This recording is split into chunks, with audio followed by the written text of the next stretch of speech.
सुंदर नामक एक बढ़ई था जो नया नया शहर में आया था।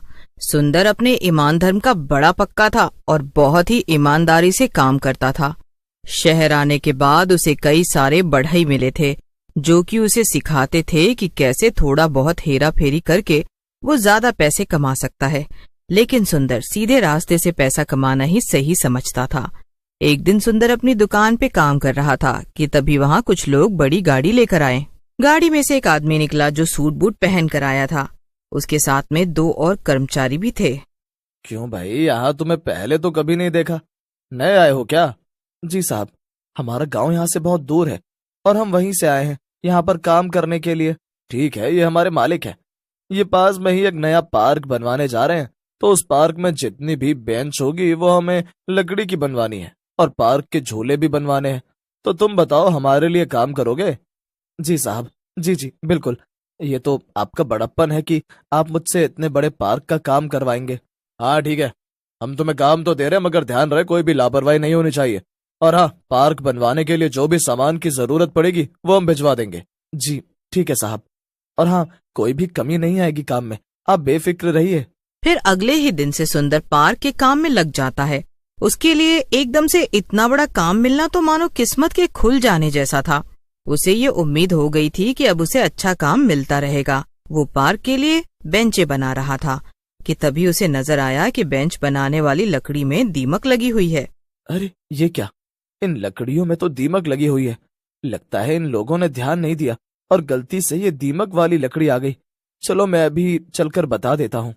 सुंदर पार्क के मालिक के कर्मचारियों के पास गया और उनसे बोला, अरे भाई देखिए, आप लोगों से जरा सी गलती हो गई है।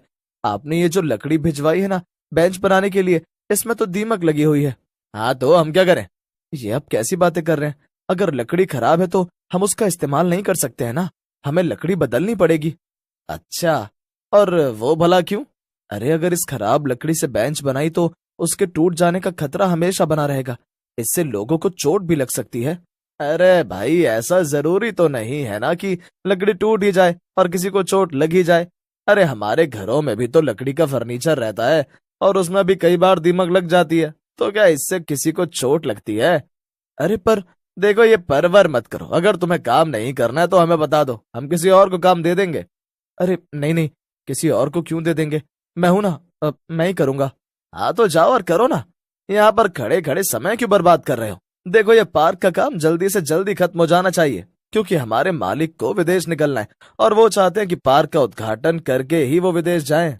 अच्छा ठीक है। सुंदर वापस से अपना काम करने में लग गया। अगले दिन से किसी न किसी चीज में कोई न कोई कमी जरूर निकल रही थी और अब ये बात आम ही हो गई थी। सुंदर कई बार तो कर्मचारियों को टोक देता था, लेकिन उनके जवाब सुनकर वो खुद ही समझ जाता था। उसे भी शहर आए अभी कुछ ही वक्त हुआ था और उसे पैसे की जरूरत भी थी, इसलिए वो ज्यादा कुछ बोले बिना चुपचाप अपना काम कर रहा था। ये शहर के लोग भी ना कैसे कैसे होते हैं, एक पार्क बनाने के काम में भी इतनी मिलावट और गड़बड़ी कर रहे हैं। न जाने इनका क्या होगा। खैर, मैं इस बार तो ये काम कर दे रहा हूँ, लेकिन आगे से कभी भी ऐसे किसी काम को हाथ में नहीं लूंगा। कुछ दिन बीत जाते हैं और सारी बेंच बनकर तैयार हो जाती है। अब सुंदर को पार्क में लगने वाले झूले लगाने थे, लेकिन जब सुंदर झूले बनाने के लिए पार्क में पहुंचा तब उसने देखा कि झूलों में लगने वाला सामान तो और भी ज्यादा खराब था। अरे ये सब क्या है? ये सामान तो बहुत ही घटिया क्वालिटी का सामान है। ये लोहा तो एकदम जंग खाया हुआ है और इससे तो लोगों के गिरने का खतरा बहुत ज्यादा है। और अगर किसी को इस लोहे से चोट लग गई तो उसे भी बहुत दिक्कत होगी। नहीं नहीं, अब मैं इतना गलत काम तो नहीं कर सकता हूँ। सुंदर तुरंत सामान की शिकायत करने जाता है और आज इत्तेफाक से पार्क बनवाने वाला मालिक आदमी भी वहाँ आया हुआ था। उसका नाम ब्रजेश था। साहब, अच्छा हुआ आप खुद आ गए। मैं आपको बहुत जरूरी बात बताना चाहता हूँ। ये लोग पार्क में लगाने के लिए बहुत ही खराब सामान लेकर आए हैं। ऐसे तो लोगों की जान को भी बहुत ज्यादा अरे ब्रजेश, क्या तुम भी? तुम्हें सामान से इतना लगाव क्यों है? अरे तुम्हारा काम है झूले और बेंच बनाना। अब उसमें कौन बैठता है और कौन गिरता है उससे तुम्हें क्या लेना देना है? तुम अपने काम पे ध्यान दो ना। नहीं, मेरा भी एक परिवार है, बच्चे हैं, और अगर मैं किसी और के बच्चों को तकलीफ पहुंचाऊंगा तो भला मैं कैसे खुश रह पाऊंगा? मुझे ये सब नहीं करना है। अब आपको जिससे काम करवाना है करवा लीजिए, मगर याद रहे, इस पार्क में आने वाले हर एक इंसान को मैं बता दूंगा कि कैसे अंदर उन्हें खतरा है। फिर अपने आप ये पार्क बंद हो जाएगा। 2 टके का बढ़ई, तेरी इतनी मजाल, तू मेरे पार्क को बंद करवाएगा? तुझे तो मैं जिंदा नहीं छोड़ूंगा। इतना कहकर ब्रजेश सुंदर के सर पर पास में ही पड़े लोहे की रॉड से वार कर देता है। सुंदर जमीन पर गिर जाता है और उसके सर से बहुत ज्यादा खून आने लगता है। अरे मालिक, ये क्या? आपने तो इसे बहुत जोर से मार दिया। अब क्या करें? इसे अस्पताल ले चलें? नहीं, अब तो वैसे भी इसे काफी तेज लग गई है, इसका बचना वैसे भी मुश्किल ही है। तो अब इसे यहाँ से अस्पताल तक ले जाकर और तकलीफ क्यों दे? जब इसे मरना ही है तो यहीं पर मर जाने दो ना।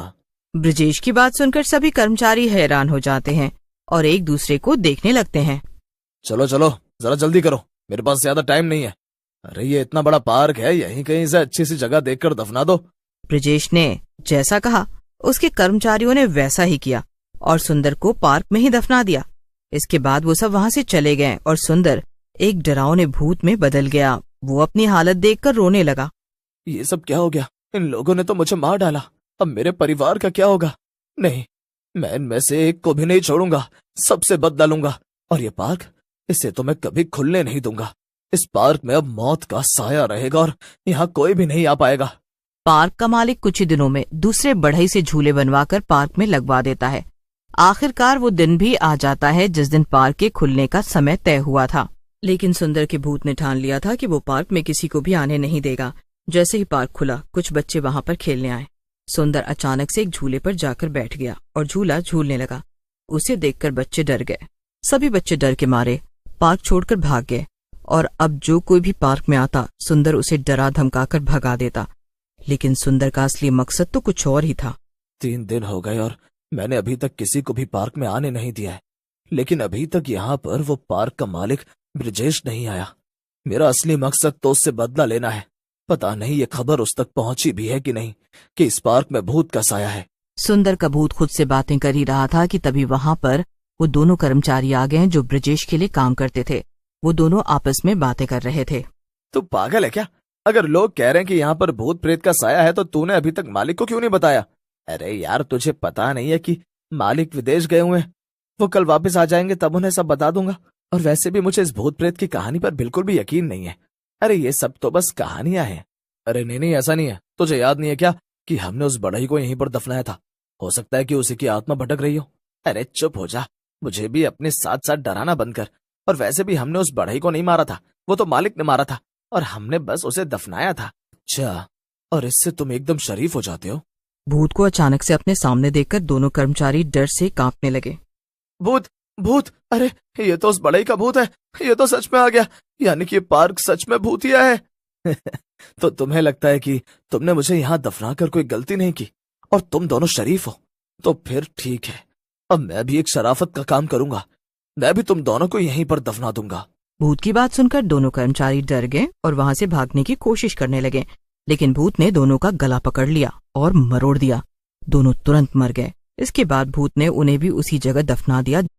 दोनों कर्मचारियों की मौत के बाद सारे इलाके में ये बात फैल गई कि जो बगीचा ब्रजेश ने बनवाया है वहां पर कोई भूतिया साया है और जो कोई भी वहां जाएगा वो भूत उसे खत्म कर देगा। ये सब सुनकर लोग वहां से गुजरना भी बंद कर देते हैं। उधर जब ब्रजेश को इस बारे में खबर मिलती है तब वो डर के मारे थर थर कांपने लगता है। नहीं, जरूर ये भूत सुंदर का ही है। अगर मैं वापस वहां गया तो वो मुझे कैसे भी ढूंढकर मार ही डालेगा। इससे बेहतर तो यही होगा कि मैं यहीं फॉरेन में रहकर अपना बिजनेस करूं, कम से कम जिंदा तो रहूंगा। ये सोचकर ब्रजेश वापस ही नहीं लौटता और सुंदर का भूत उसका इंतजार करता रह जाता है। एक रात सुंदर का भूत कर सोच रहा था, इतना समय बीत गया और वो ब्रजेश वापस ही नहीं लौटा। अब भला मैं कैसे अपना बदला ले सकूंगा और अपनी आत्मा को शांति दिला सकूंगा? लेकिन मैं तो इस पार्क से बाहर भी नहीं निकल सकता। सिर्फ एक ही तरीका है इस पार्क से बाहर निकलने का। अगर मैं किसी इंसान के शरीर में घुसकर यहाँ से बाहर निकल जाऊं, लेकिन वो भी कहाँ मुमकिन है। रात तो दूर की बात है, मेरे डर से तो कोई यहाँ दिन में भी नहीं गुजरता है। सुंदर का भूत बैठे बैठे ये सब सोच ही रहा था कि तभी उसे कुछ आवाज सुनाई देती है। पार्क के बाहर सड़क पर एक नशेड़ी आदमी लड़खड़ाते जा रहा था। उसे देखकर भूत को एक तरीका सूझता है। वो पार्क के अंदर ही एक सुंदर लड़की का रूप ले लेता है और फिर उस आदमी को आवाज लगाकर कहता है, क्या तुमने मुझे आवाज लगाई? तुम तो बहुत ही सुंदर लड़की हो। तुम आधी रात को इस भूतिया पार्क में क्या कर रही हो? क्या तुम जानती नहीं है भूतिया है? आदमी तुरंत पार्क के अंदर घुस जाता है और लड़की को उठाने के लिए आगे बढ़ता है, लेकिन तभी लड़की वापस भूत में बदल जाती है। भूत भूत बचाओ, हम भागो। ये सुंदर लड़की भूत में कैसे बदल गई? लेकिन इससे पहले आदमी भाग पाता, भूत उसके शरीर में घुस जाता है और पार्क से बाहर आ जाता है। वाह वाह वाह वाह वाह, मैं तो बाहर आ गया, लेकिन अब क्या करूं?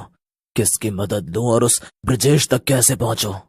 हाँ, एक काम करता हूं, सबसे पहले मोहिनी के पास जाता हूं। मोहिनी मरने से पहले सुंदर की पत्नी थी।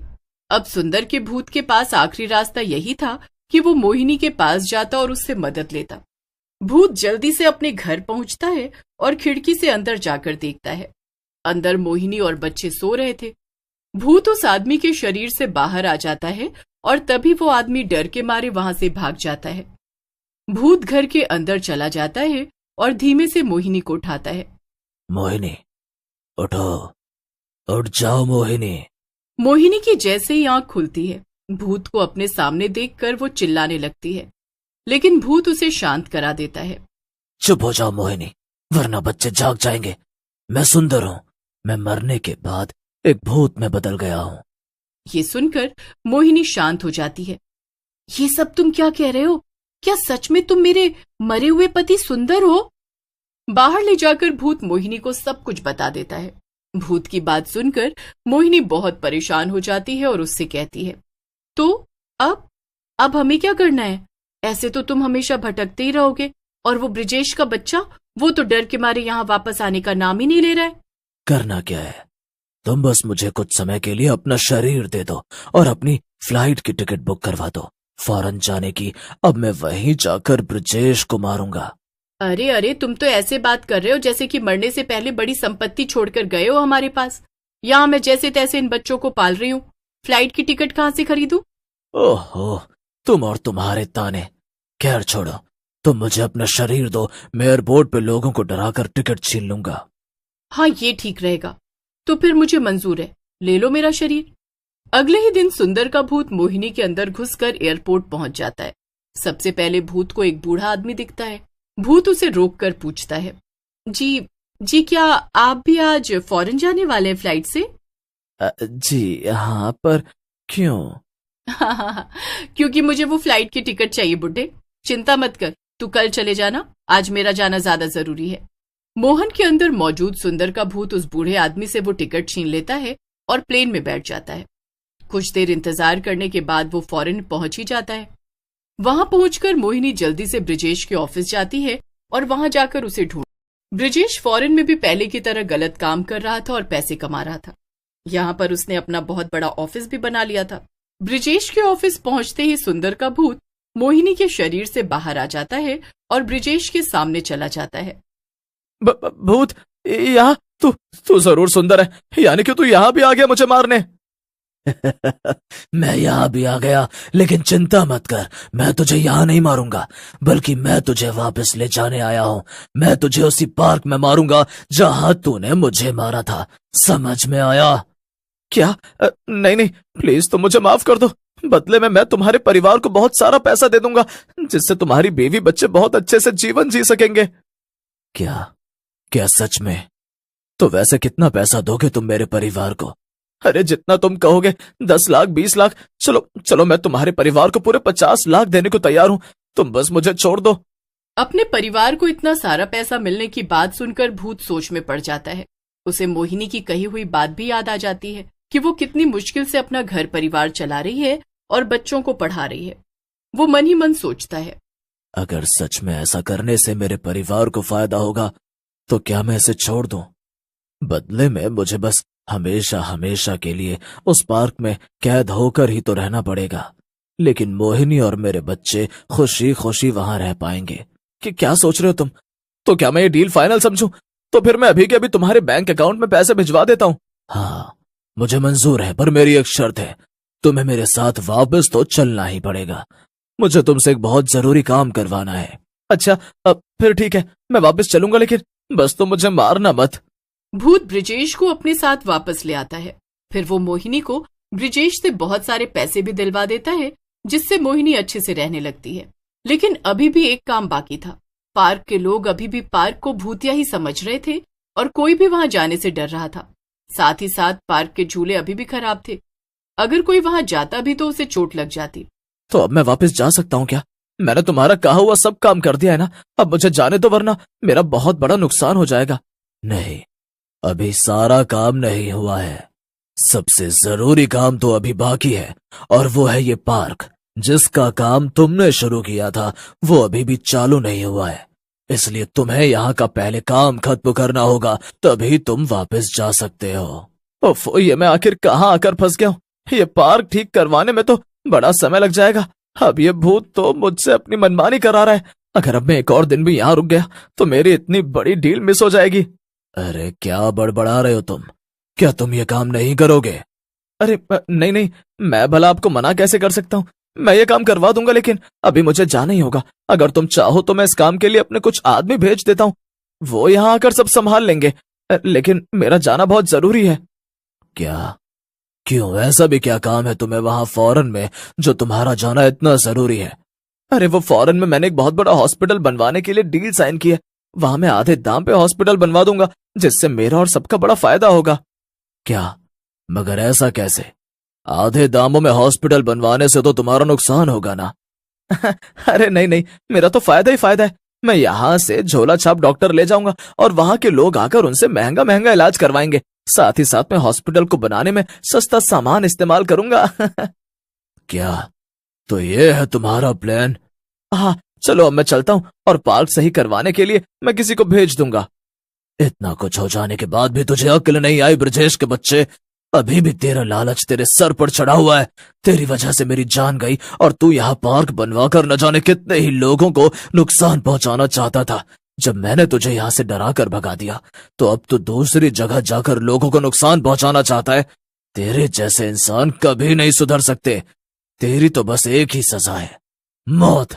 भूत ने गुस्से में ब्रिजेश की गर्दन पकड़ ली और उसे हवा में उड़ा दिया। अरे अरे बाप रे, वो तो मैं मजाक कर रहा था। मुझे माफ कर दो, छोड़ दो मुझे, इस बार छोड़ दो। आइंदा ऐसी गलती कभी नहीं करूंगा। ब्रिजेश बहुत माफी मांगता है, लेकिन भूत इस बार उसकी एक भी नहीं सुनता है और उसका गला दबाकर उसे मार देता है। कितना पापी इंसान था ये। अब इसके मरने से न जाने कितने ही लोगों की जान बच जाएगी। ब्रिजेश के मरते ही सुंदर का भूत भी गायब हो जाता है, क्योंकि अब अपना बदला लेने के बाद उसकी आत्मा को भी शांति मिल गई थी।